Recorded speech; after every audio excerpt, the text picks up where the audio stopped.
partners at FEMA for helping us to make one more push with respect to helping the residents of Florida in harm's way to get ready. All week we've been talking about preparedness, preparedness, preparedness. Get your kit in order, get situated. But now, as watches start to be posted for portions of the Florida coastline, we're now in the action phase. We now need people to start taking action. Some evacuation orders have been ordered by emergency officials in the impacted area, and there's more to come.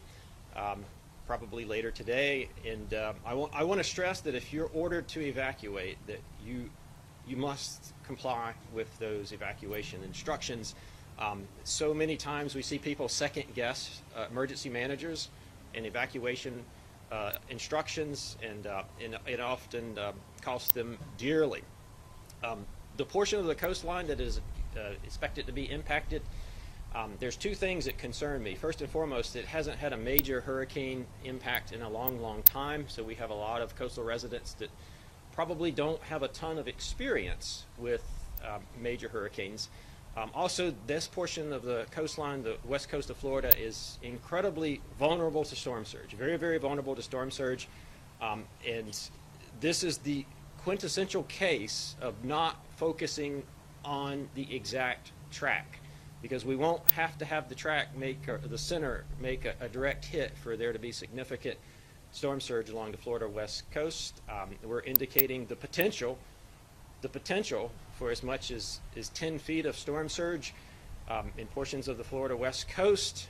If you need a reference to what 10 feet of storm surge looks like, this pole here, that would be about to the top of that pole to give you a reference of what it could look like. And this pole is colorized to reflect our forecast products so that you can get a sense of what those forecasts mean from a perspective. And so I just again want to stress that if you've been ordered to evacuate, it's very, very important that you follow those instructions from local emergency managers. Thank you. Well, good afternoon, everybody. It's really great to be here today. I'm Deanne Criswell, the FEMA administrator, and I'd like to just start out by thanking President Biden for quickly approving the emergency declaration just hours after Governor DeSantis had requested the emergency declaration. And I think, as you saw earlier today, we've added more counties into that emergency declaration. What that declaration does is it gives the governor and his team the ability to get reimbursed for a lot of the costs that they're incurring right now to make sure that they are ready to support residents for this storm. And it also gives FEMA the ability to continue to move resources into the area and stage resources to support the immediate response needs after the storm passes. I would, as you heard from Jamie, Hurricane Ian is projected to have significant impacts across Florida. And the path of the storm, I don't want people to get necessarily focused on just the direct path and the direct impact of the storm. We are going to see some direct impacts along the west coast of Florida and into the Panhandle. But everybody in Florida is going to have potential impacts from this storm. What we are seeing from a lot of the storms, a lot of the hurricanes that we have experienced over the last year, is significant amount of rain, and this storm is no different. It's going to bring a significant amount of rain, which means that people inland are going to be subject to inland flooding. And so it's really important that everybody listen closely to what your local officials are telling you to do. I think, as you have heard from Governor DeSantis as well as his director Kevin Guthrie, that the threats from this storm, they are significant. They are serious. And so, again, listen to your local officials. If they ask you to evacuate, listen to them. And what you can do now is make sure that you know where you're going to evacuate to. You know how you're going to communicate with your family members to let them know that you're safe. And make sure that you're putting together all of your important documents that you might need. But also, you may be asked to shelter in place. You may be asked to stay where you're at. And if you are asked to stay where you're at, make sure that you have the supplies that you need to support yourself for a few days. I would say that everybody that's in the path or even on the edge of the path of this storm should expect to see power outages. I think I heard Governor DeSantis say that earlier today. So make sure that you're charging all of your cell phones right now and you're making copies of important documents. You're going to need those after the storm passes. We are also at FEMA monitoring the potential impacts of the states north of Florida. So once it leaves Florida, what those impacts might be in Georgia and South Carolina.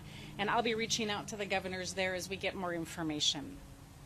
In terms of some of the FEMA support that's going on right now, we have sent a really strong team of emergency managers that are embedded in with the state office in Tallahassee. We've sent urban search and rescue teams to be pre-staged to really complement the really incredible capability that Florida already has.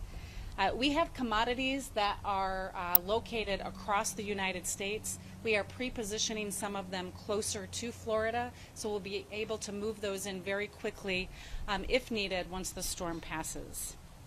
And yesterday we activated our Regional Response Coordination Center in FEMA Region 4, and we activated our National Response Coordination Center at headquarters. This allows us to bring our full federal family together in one place to make sure that we can coordinate all of the needs and the requests that come from the state. So what I can say is that the federal government, we are ready to support Florida's efforts. And my message to everybody listening today is this. Make sure that you do not underestimate the impacts of this storm. I also have concerns, as Jamie mentioned, about the fact that this part of the state has not experienced a hurricane in nearly 100 years, but I also worry about individuals that have moved to the area that have never experienced a hurricane. And so we want to make sure that they are heeding the advice of their local officials. Some of the steps that you can take right now is make sure that you're signing up for emergency alerts. Know how you're going to get information. You can sign up for local emergency alerts in the counties and the cities where you live. You can sign up for the FEMA app that will also give you real-time weather alerts. Getting information and knowing how you're going to get information is incredibly important. Again, if you're asked to evacuate, know where you're going to go. Know what the route is that you're going to take and what it is that you're going to need to take with you. If you have pets, don't forget to bring supplies for your pets as you evacuate. And again, if you're asked to shelter in place, make sure that you have the supplies you need to support yourself. I'd also like to say that we know that there's many individuals that perhaps have access and functional needs. And so making sure that you are taking the extra steps to know what it is that you're going to need to do and reaching out to your local officials to understand what resources that they have available to you. It's my understanding that Florida does have some assistance available to help people evacuate if they need assistance. And so making sure that you're taking those steps right now. And then the last thing I also always like to say, and what I see after any major event like this, is helping your neighbors. We always see people helping people, neighbors helping neighbors. Incredibly important, especially if you know of somebody who has not experienced a storm like this before.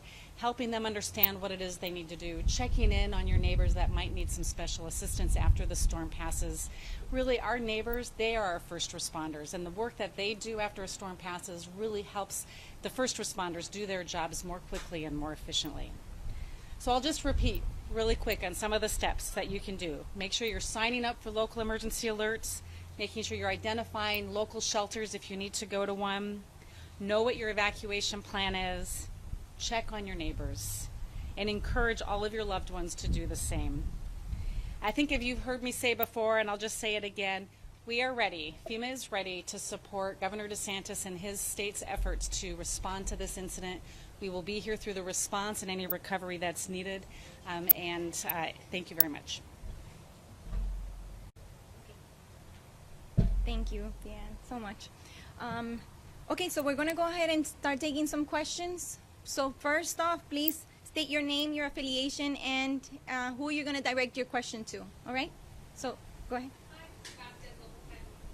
For Jane? It's really hard for me personally to hear you, but you're talking about the possible 10-foot storm surge. Can you help me understand exactly where and what role, if any, climate change and our rising seas play a factor in that kind of storm surge? Well, there'll be ample time after season to discuss climate change. I want to focus on the here and now so as not distract from the important message.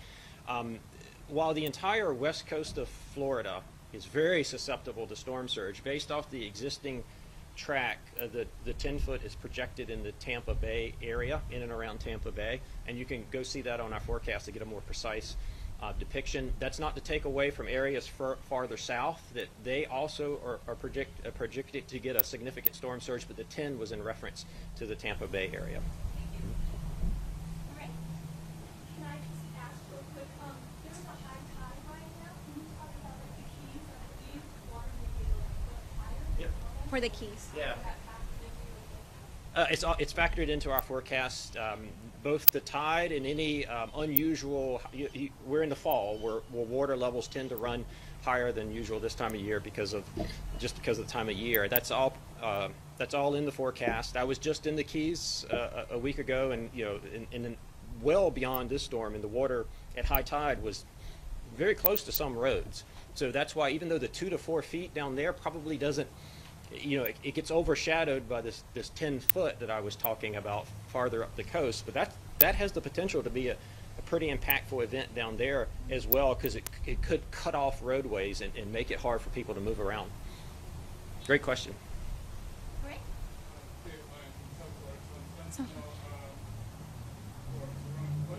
Mr. Rowe.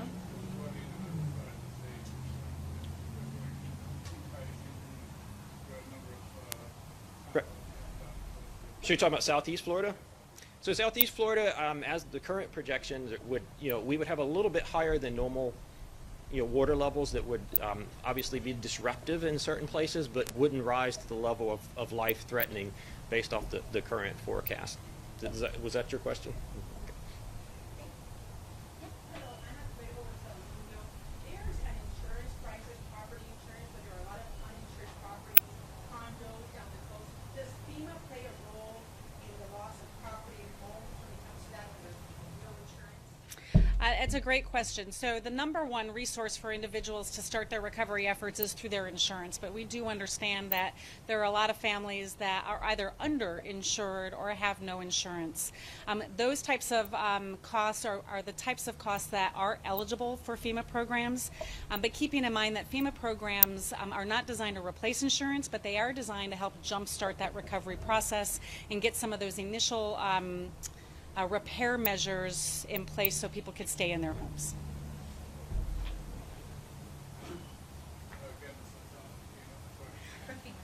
About the runway for application for actual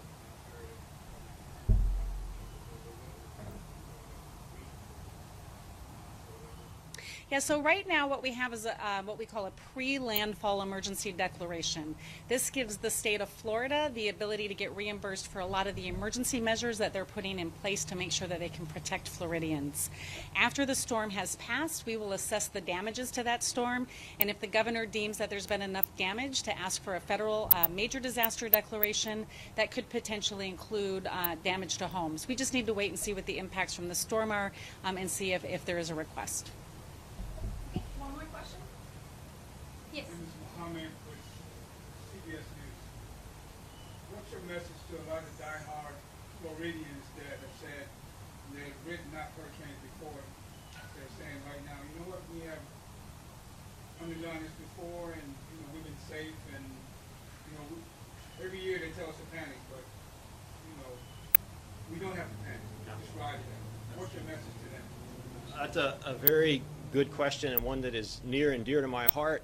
I've been here for 23 years, and after hurricanes, we often go in to survey the damage and also interview people to see what they heard and what they didn't hear, to help them react to the storm. And the one thing I hear most common after these disasters is, if I had only known it would be this bad. And so I think that's my message to them, is we're trying to communicate to you that it can be that bad. And so, hopefully, I don't want to interview anybody after an event in this disaster area. I want them to get out if ordered to do so, by evacuation orders, so that they'll be safe. All right. Well, that concludes our briefing for today. If you have any questions, please contact me, Maria.Torres at NOAA.gov, or also you can contact Jeremy Edwards at FEMA.DHS@.gov. All right. Thanks you and have a great afternoon. Spanish? Sí, no tenemos español.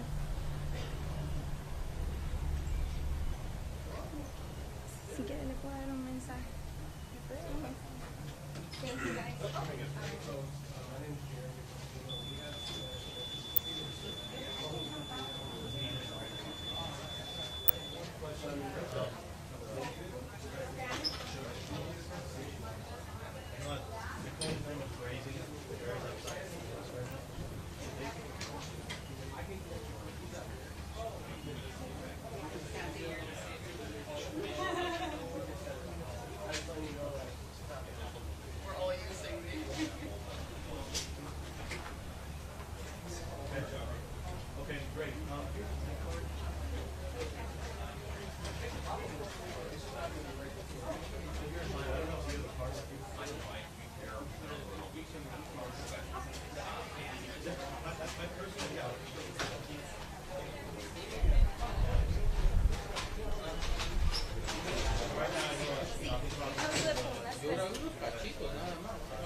So yeah, you can have it.